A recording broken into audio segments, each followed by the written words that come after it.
So, co-op can be one of the hardest things in the game, but I'm going to be teaching you some tips and tricks that I have found helpful in playing the game. So, I'm going to be teaching you how to affect your matchmaking in the game, how to talk to your teammates during the game without using any sort of chats, and hopefully by the end of the video, you'll be a little bit better at co-op. So, let's get into it. Thank you guys for the 10 subscribers I got on the last video. Drop a like in the video. If you have any questions, comments, concerns, drop it down below. I'm more than happy to help anybody who has any questions. That's what these videos are for. It's meant to help you. So let's get into it. Okay, so right now I'm going to have one of my teammates or one of my guildmates send a co-op request in the game. There is a way to affect matchmaking based on which cards you have in your deck and post it in the game. So he's going to post his deck right here, and because he has Shaman, Witch, it will classify his deck as support right here. You can see it as support. Now, if you don't have certain cards, it won't proc the support. But for instance, if I was using Inquisitor and I had a Witch or a Shaman, it can still classify your deck as support, and it will match you up with somebody who is DPS as well. So there are tips to that, doing that, and there are certain tidbits that will help you really change the matchmaking of the game. Okay, so normal game of co-op, right? First thing I'm going to do is tell him to stop. I'm not going to tell him to summon anything else. I'm not going to tell him to send, or I'm basically telling him not to send anything over. A lot of players don't use emotes, and it's one of the few things in the game that will help you out more than anything else.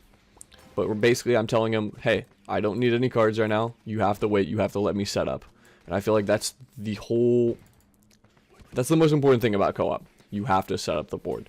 So I'm going to cut until I'm ready, and then he'll start sending stuff over. Okay, now hypothetically my board isn't perfect, but for the sake of the video, and I don't really need a support player, I'm just going to say that I am now ready. I want him to start buffing my units. I want him to start upgrading and everything like that. So I'm going to go into my emotes tab and click the thumbs up button. The reason we use the thumbs up button is because most players have the thumbs up button, and they also, you can use help. Like, hey, I need you to help me out. I need you to start sending or mixing your shamans or using your witches and stuff like that. Now, I know this is kind of like a simple tip, but a lot of players don't use it at all. Emotes can be one of the most annoying things in the game, or it can be one of the most useful things in the game. I'm also going to be teaching you how to use emotes when the curse comes out. That's one of the biggest tips in the game. When the curse debuff goes on your board, most players or players who don't know, just send it over immediately. I'm going to be teaching you some tips and tricks that may help you with your teammate going forward. We couldn't get the curse on our first one, so I'm going to be teaching you guys kind of what to do and how to communicate with your teammate while the curse is on the board. So I'm going to ask him, or I'm going to basically tell him it's okay for him to send it to me, or if it's okay for me to send it to him. So I'm just going to keep giving him the thumbs up, like, hey, you know, he's a Blade Dancer. It's okay for him to send it over to me. Blade Dancer is a huge deck where it needs to be set up on the board with the statues and everything else. The placement is very important. My deck right now is Genie. Genie's not super important with how it's set up or where right now.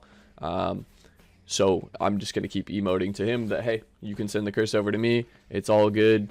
And I'll take it. Co-op is a team game, and if you're not willing to help your teammates, you know, then why are you playing it?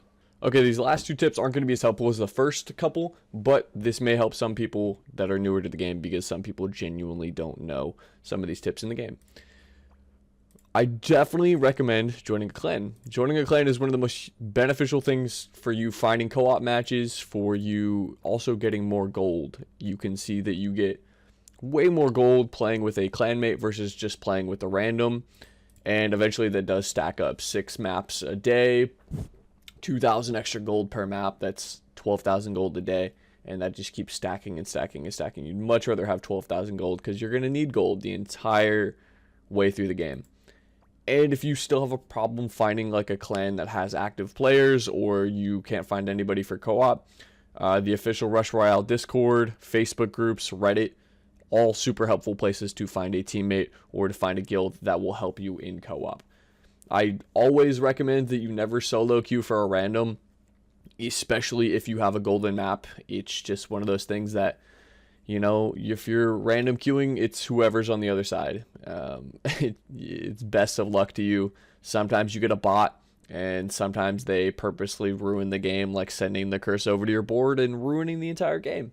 That's kind of what these tips are for, to help players not suck at co-op, but it's always going to be a part of the game, you know, and that's what these videos are for, to help people learn. So if you learn something new and helpful, drop a like in the video. I'm trying to bust these out. You know, I'm working full time and then trying to do these videos when I can. The goal is just to help one person. So if that helps you, let me know. Thank you for watching. I'm out.